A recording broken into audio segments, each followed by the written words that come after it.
damos la bienvenida en nuestros estudios al economista Rodrigo Mendieta, decano de la Facultad de Economía de la Universidad de Cuenca. Economista Mendieta, muy buenos días.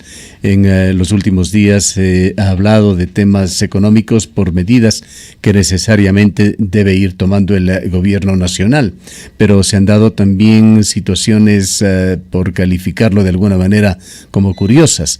Nos referimos a aquella de modificar post-mortem, podríamos decir, el PIB, el crecimiento del PIB que se dio en el 2017. Con un 3% se cerró el año pasado. Ecuador fue objeto de elogios, inclusive por parte de organismos como el Fondo Monetario Internacional, pero a la postre este 3% resultó ser una cifra aparentemente falsa. Por lo menos así lo dice el Banco Central del Ecuador.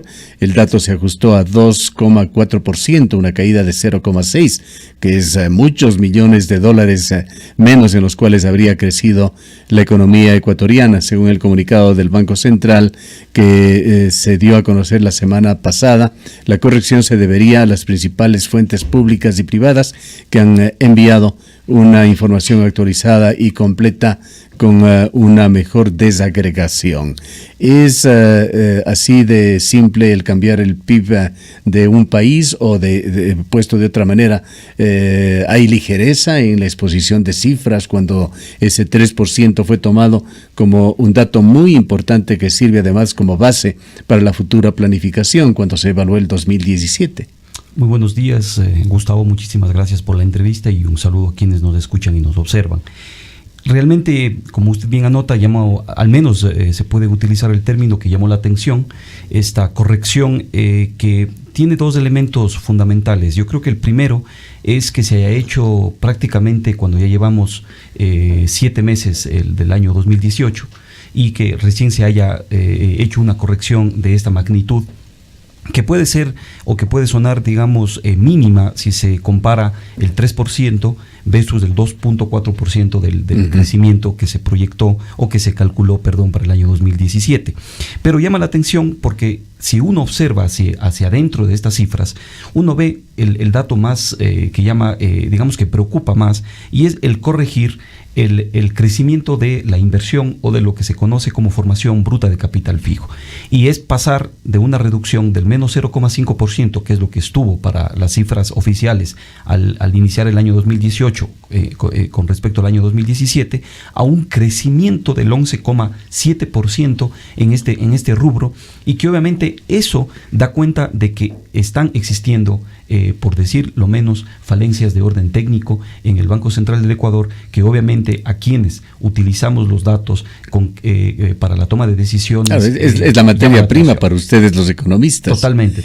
¿Y cómo entender o cómo justificar esta especie de discrecionalidad que se da en el ex instituto emisor, el Banco Central, para jugar así con las cifras? Bueno, ellos han dado una justificación en el orden de haber recibido información desfasada, pero este dato que yo acabo de nombrarle sobre el tema de la inversión da cuenta de que algo está sucediendo y que obviamente debería, yo creo que tanto el Banco Central como el gobierno central en general, tomar en cuenta de que se necesitan cifras completamente confiables, completamente verificadas para tomar la decisión. Solamente dos cosas. La primera, con un crecimiento del 3%, que fue, digamos, que habría estado mal y que habría sido el Banco Central el que anunció para el año anterior, se tomaron decisiones en cuanto inclusive a la estructuración del presupuesto general del Estado, por decir ahora. Que incluso por ley tiene que ser un referente que tiene que ser tomado en cuenta. Inclusive eso debería ser ahora corregido en primera instancia. En segunda instancia,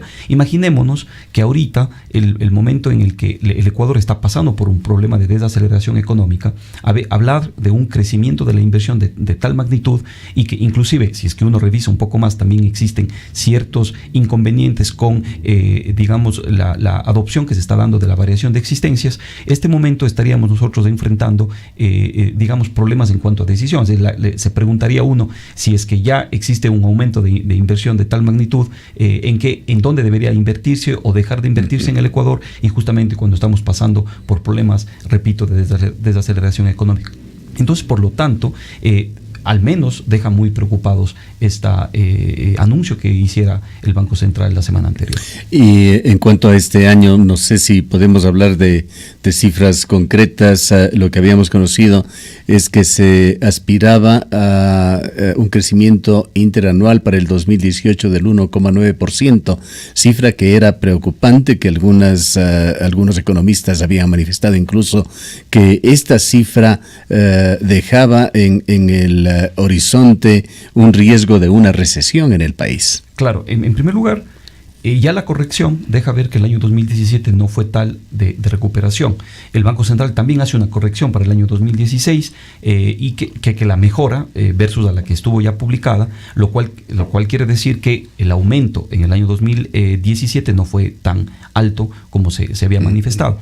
En primer lugar. Entonces eso da cuenta de que la economía ya venía teniendo problemas para la recuperación del punto más bajo que cayó en el año 2016. Ahora, para el año 2018, en el primer trimestre de este año, que son los datos con los cuales se cuenta, se muestra una tasa de crecimiento de 1.9%, cuando en el mismo, periodo del año 2017, el crecimiento llegaba al 2,7%, lo cual, ¿no es cierto?, da cuenta de que la economía estaría enfriándose, estaría perdiendo ritmo, más todavía de lo que ya venía perdiendo, y lo que daría cuenta es que tendríamos un año 2018 bastante complicado. Y esto a la par, ¿no es cierto?, que es el dato que a la final nos preocupa más desde el punto de vista económico, es con una pérdida importante de lo que tiene que ver con empleo. Entre varios aspectos, varias aristas que tiene este tema de la economía, algo innegable es que el país necesita divisas, necesita generar divisas, necesita inversión extranjera.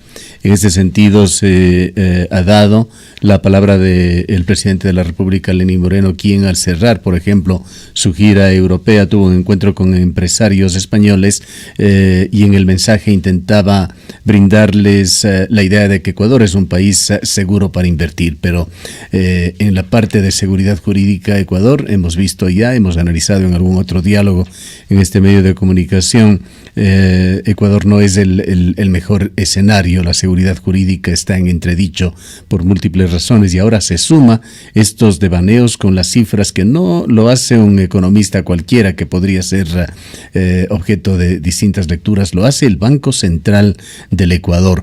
¿Cómo inciden estos devaneos del Banco Central del Ecuador en este tema de la seguridad que requieren inversionistas extranjeros para traer sus dineros, sus capitales a Ecuador? Totalmente perjudicial, ¿no? Es decir, quienes están tomando decisiones a nivel de inversión extranjera, pues obviamente lo que hacen es observar estas cifras y al ver que estas cifras prácticamente tienen estos bruscos cambios y ajustes, lo que genera, ¿no es cierto?, más es desconfianza. Y ese es la variable que nosotros como país debemos apuntar y hemos anotado en muchas ocasiones que es una de las variables que con más cuidado por la cual tenemos que trabajar. El país necesita generar, señales de confianza, y obviamente esta del Banco Central no apunta hacia ello. A ello hay que sumarle muchas otras cosas más, ¿no?, que los inversionistas a la final sopesan, como tiene que ver con temas de seguridad jurídica, como tiene que ver con falta de flexibilidad o de flexibilidad sobre todo en ciertos sectores laborales, lo que tiene que ver con, por ejemplo, costos, ¿sí?, de energía eléctrica, etcétera. Estas son las variables que hacen que un inversionista vaya analizando para tomar la decisión de invertir en el extranjero. Obviamente el país está haciendo muchos esfuerzos en visitas que se escuchan del mismo presidente de la República, del Ministerio de Comercio Exterior, del Ministro de Economía y Finanzas. Sin embargo, este tipo de situaciones lo que hace es justamente apuntar para otra vía. El presidente de la República ha vuelto a hacer declaraciones y tiene necesariamente que referirse en estas declaraciones de la situación económica. Lo ha hecho al canal Univisión de la ciudad de Miami, que cubre buena parte de los Estados Unidos para los oyentes de habla hispana. También lo ha hecho para el diario El Tiempo de Bogotá, y ha vuelto a recalcar el presidente que es un reto quizá el principal de su gobierno al momento, el de estabilizar la economía. Ha vuelto a señalar que la economía la encontró él al borde del colapso. Esto nos lleva a analizar las medidas que está proponiendo el gobierno. Se acabó de aprobar ya finalmente esa ley de fomento a la economía ecuatoriana, pero hay aspectos que aún se discuten, como el de los combustibles. El día de ayer se ha aclarado un poco más el panorama. Desde hace algunas semanas se veía que una de las situaciones importantes a la macroeconomía ecuatoriana era la eliminación de subsidios. Se habló de eliminación de los subsidios a los combustibles en general. Luego se fue de alguna manera apuntando más hacia determinados combustibles. Se dijo que el gas no se tocaría. Ahora se señala que el diésel no será conjuntamente con el gas de ninguna manera focalizado. Tampoco la gasolina extra como la conocíamos, Ecopaís, que se llama ahora, y que el enfoque en cuanto a combustibles vendrá exclusivamente en cuanto a la gasolina super, que según el presidente de la República afecta a los vehículos de alta gama y en consecuencia a los estratos más altos de la economía. Su opinión sobre este tema particular, que es muy sensible desde el punto de vista social. Bueno, en algunas ocasiones también, inclusive en este mismo medio, se hablaba de que el gobierno que comenzaba luego de los 10 años de Rafael Correa, se enfrentaba a una encrucijada económica, porque justamente iba a tener el problema de un alto aparataje de gasto público, problemas de seguir endeudándose, porque ya había un monto de deuda importante, pero que al mismo tiempo se iba a enfrentar a un problema de que la economía, al haberse focalizado, digamos así, en el aparato estatal como motor de la misma, era muy difícil que se iba a ir desmontando, y obviamente pues eso iba a traer muchos problemas y muchas complicaciones. Pues definitivamente el problema básico es en cómo bajar ese gasto público para que nosotros dejemos, ¿no es cierto?, de darle o de ese protagonismo al sector público, que a la final no es lo mejor que podría darse desde el punto de vista de generación de empleo, desde el punto de vista de la competitividad del país, y obviamente entregarle ese protagonismo al sector privado. Pero esa transición nos está pasando factura, mucho más todavía viendo digamos así, cómo quedó la economía ecuatoriana, digamos, al finalizar el año anterior. Entonces, ahora el gobierno tiene que reducir esos gastos. La ley apunta hacia aumentar algunos ingresos que también necesitamos, y obviamente pues ahorros, pero que estos ahorros del sector público no pueden darse de la noche a la mañana, y obviamente se ven que son muy inerciales y que responden a esa estructura pública que este momento tenemos, y que será un reto para el presidente y el próximo que venga, ir desmontando poco a poco el aparato estatal, obviamente sin tocar temas claves como son salud, educación, seguridad. Sin embargo, entre esas cosas, ¿sí?, se ha venido discutiendo el tema de los subsidios. Mire, si uno revisa los datos, entre el año 2007 y 2017 se han utilizado para subsidiar los diferentes combustibles en el país 37.700 millones de dólares.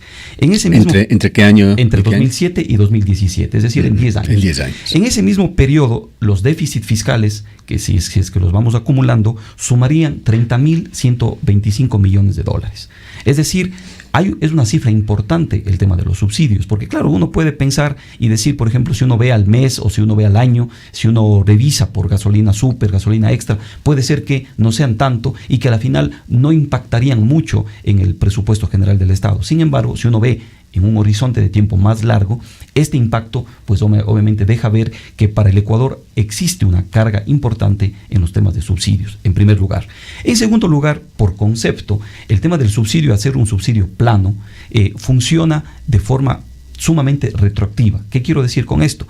Que estamos beneficiando a las personas independientemente de su nivel de ingresos, o dicho de otra forma, se está beneficiando a todas las personas por igual, y eso obviamente no puede ser sostenible en el largo plazo para ningún país, para ninguna economía, además que genera distorsiones que no son deseables desde el punto de vista del comportamiento económico. Entonces, es un tema que se tiene que discutir. Alberto Acosta señalaba en un tuit, obviamente por las limitaciones de la forma en que trabaja esta red social, sin mucha argumentación, pero daba cifras que deben estar debidamente contrastadas, pues es uno de los expertos que existe en economía en el país, además de muy bien informado. Decía que los subsidios a los combustibles para los sectores más bajos del país significa unos $69 al año, mientras que para los sectores altos estaba en una cifra del orden de $450 al año. Es decir, que el actual sistema de subsidios en combustibles es lo más injusto que existe en términos de equilibrio social. En términos de equilibrio social y en términos de equidad también. Uh-huh. Entonces, el momento que pensamos en una redistribución, que esta tiene que ser equitativa por definición, pues el subsidio es lo menos equitativo que existe. Uh-huh. Justamente esos datos dan cuenta de que si uno calcula o hace un cálculo que necesariamente debió haber hecho el economista Acosta, pues obviamente del monto de ingreso, de gasto que nosotros poseemos, pues obviamente las personas que tienen ingresos más bajos, el tema de combustibles va a ser mucho menor que las personas que tienen ingresos más altos, por todo lo que eso implica: uso de gas, uso de gasolinas, uso de gasolina súper, uso de vehículos propios, etcétera, etcétera, ¿no? El tema del transporte público, todo esto obviamente va sumando, y esto lo que da es a un tema bastante inequitativo que maneja por décadas, ¿no? Tendríamos que entender, economista Mendieta, que usted está de acuerdo con aquellos sectores que creen que es impostergable una revisión de los subsidios en los combustibles. Mire, yo pienso que y desde hace mucho tiempo vengo defendiendo el hecho de que el Ecuador debe revisar el tema de los subsidios. En general. En general. Uno de ellos se debería focalizar, como es el caso del diésel, porque el diésel tiene mucha repercusión, sobre todo en transporte público. ¿Es esto algo que reclaman? El régimen de Lenín Moreno es aplaudido, visto con buenos ojos en muchas medidas que toma, pero siempre está la crítica de que se frena, se queda en cierta instancia y no va en toda la extensión en que debería. La misma crítica se está haciendo ahora a esta posible revisión de los combustibles, que de acuerdo a lo dicho por el presidente de la República en este fin de semana sería solamente en la gasolina súper. Hay sectores de la economía, incluyendo en esto los vendedores de automóviles en el país y de vehículos en general, que señalan que el subsidio debería ser general para todos los combustibles si se quiere en realidad poner un importante correctivo en la economía. Yo estoy de acuerdo, ¿no? Yo estoy de acuerdo. Sin embargo, también hay que evaluar también el momento de la economía del país. Permítame añadir nada más que ellos señalan de que existe suficiente información en el país para focalizar los subsidios, que hay tanta información, aquella cédula que le recogen a usted al cargar su tanque, el número de RUC, etcétera, que hay tanta información que fácilmente podría discriminarse y hacer un subsidio totalmente focalizado en el Ecuador, es lo que argumentan. Así es, ¿no? La focalización del gas, acuérdense que se habló también en gobiernos anteriores, estamos hablando de décadas anteriores, y obviamente pues en ese momento no se contaba con la tecnología que se cuenta hoy. Información y tecnología permitirían este momento focalizar lo que es el subsidio al gas, por ejemplo, ¿no? Pero el gobierno habla solamente de la gasolina súper, se le escuchó claramente ayer y prácticamente fue ya quizás un anuncio de la decisión que el gobierno tomaría. La gasolina súper representa el monto en donde menos se estaría subsidiando al país, ¿no? El país, el gobierno gasta mucho más en otros combustibles y mucho menos en gasolina súper. Sin embargo, yo creo que es plausible el que ya empecemos por algún La gasolina súper, de hecho, ha estado sujeta a una especie de flotación, no en rangos muy altos, pero hay una flotación. Cada centro comercial que expende gasolina, cada bomba pone su propio precio. Así es, tiene su propio precio. Sin embargo, pues más o menos estamos hablando de $200 millones al año que sería el subsidio de la gasolina súper. No sabemos hasta ahora cuál va a ser la revisión, no sabemos si habrá una eliminación total o una eliminación parcial del subsidio, lo cual quiere decir que subirá el precio. No sabemos en qué monto será anunciado por el gobierno, entiendo yo, en los próximos días. Sin embargo, no se tocaría ningún otro subsidio más, lo que quiere decir que esto se mantendría. Ahora, ahí lo que siempre se ha dicho es que esta eliminación de subsidios tiene un altísimo costo político y obviamente pues creo yo que el gobierno de Lenín Moreno no estaría dispuesto a pagar esa factura, políticamente hablando ya, y que nos mantendríamos como estamos, lo cual quiere decir que el gobierno tiene que volcar la cara otra vez a un tema de ajustes por otro lado, que son lamentables para la economía del país, que tiene que ver con mano de obra, por ejemplo, o lado de inversión, que es complicado para el país, y endeudamiento también, eso hay que estar claros, ¿no? Y es correcto, economista Mendieta, es adecuado el hecho de que el gas siga siendo un tabú en el Ecuador. Recordamos que esta fue la causa fundamental o la causa final más bien que sacó del poder a Abdalá Bucaram, y a partir de allí el gas se ha vuelto un tabú en la economía ecuatoriana. Lo propio podríamos decir del diésel, que tiene ese complejo componente de que es el principal combustible para el servicio público de transporte. Yo creo que sí es un tabú. No ha habido la forma en conectarse directamente con digamos así, con el público, en el caso del Ecuador, y explicar lo distorsionante que es el mantener un subsidio de este tipo. No se ha planteado, al menos yo no conozco de primera mano y en términos formales, una estrategia de focalización para el tema del gas en cuanto al uso doméstico se refiere. No hay un planteamiento tal. Entiendo yo que habrán estudios que se realizan, pero que no se han hecho públicos.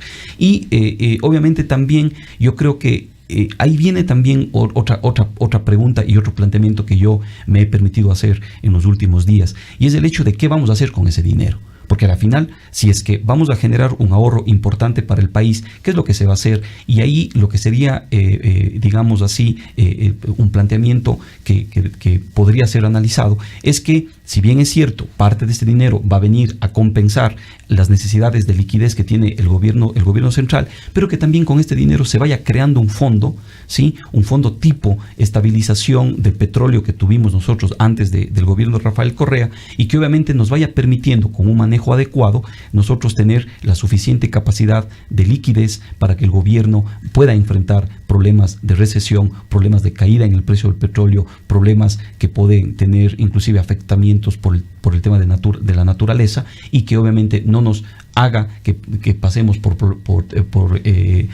necesidad de endeudamiento oneroso por el cual hemos tenido que lamentablemente pasar. ¿Qué ha pasado con las relaciones de Ecuador con el Fondo Monetario Internacional tras la visita de la misión, tras los informes y observaciones que se hicieron?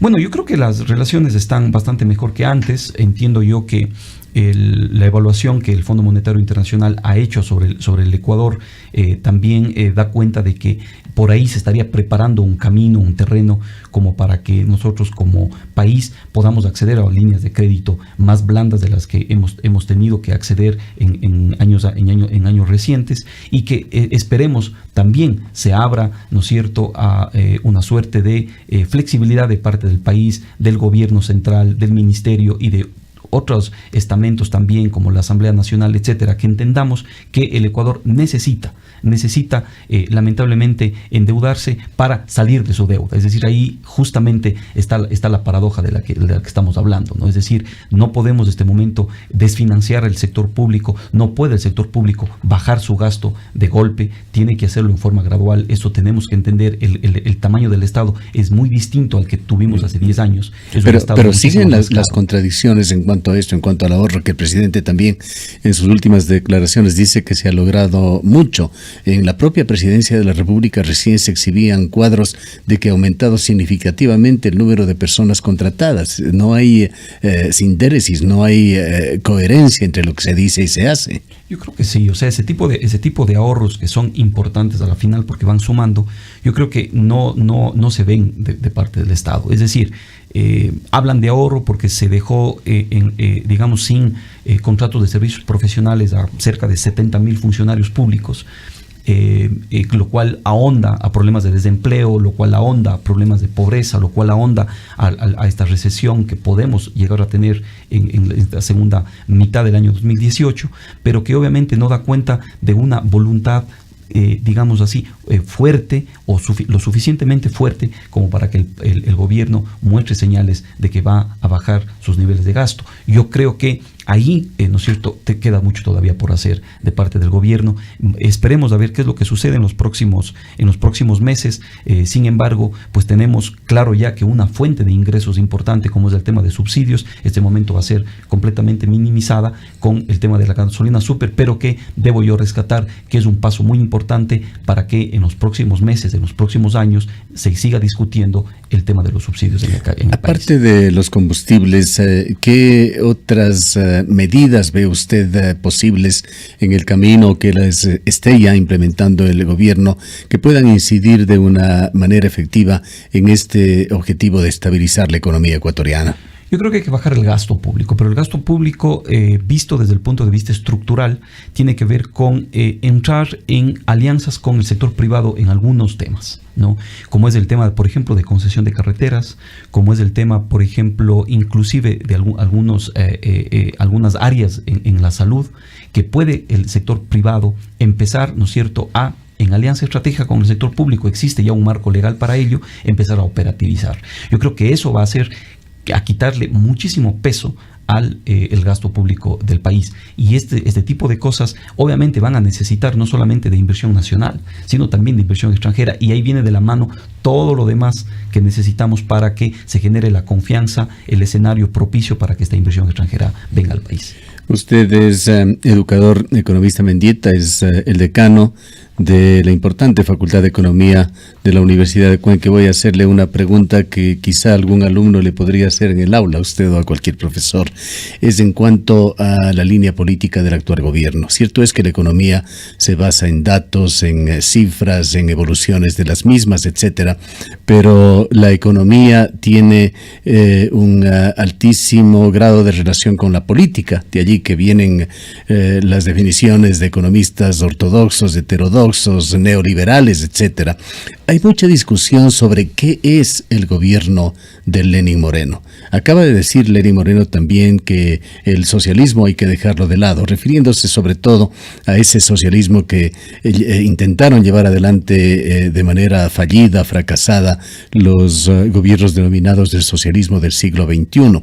Pero en medios de comunicación, en este caso un medio de comunicación de izquierda, Línea de Fuego, se hace un análisis en este fin de semana muy interesante sobre la trayectoria de Julio César Trujillo, quien como político se forjó en medios educativos primeros, primaria, secundaria, universidad, regentados por autoridades católicas. Se ha declarado como una persona muy católica, él, de principios en este sentido, pero ya en lo político, en sus afiliaciones, fue del Partido Conservador, transitó, fue fundador de la Democracia Cristiana con Democracia Popular, que se llamó aquí en el Ecuador, y en su vida ha ido transitando poco a poco hasta colocarse con partidos alineados como Pachacuti, incluso el propio Movimiento Popular Democrático, a competirse ahora en uno de los hombres más poderosos del país, aquel que ha instrumentalizado lo que ha sido una voluntad clara del gobierno de desmontar, de desensamblar lo que dejó el correísmo en términos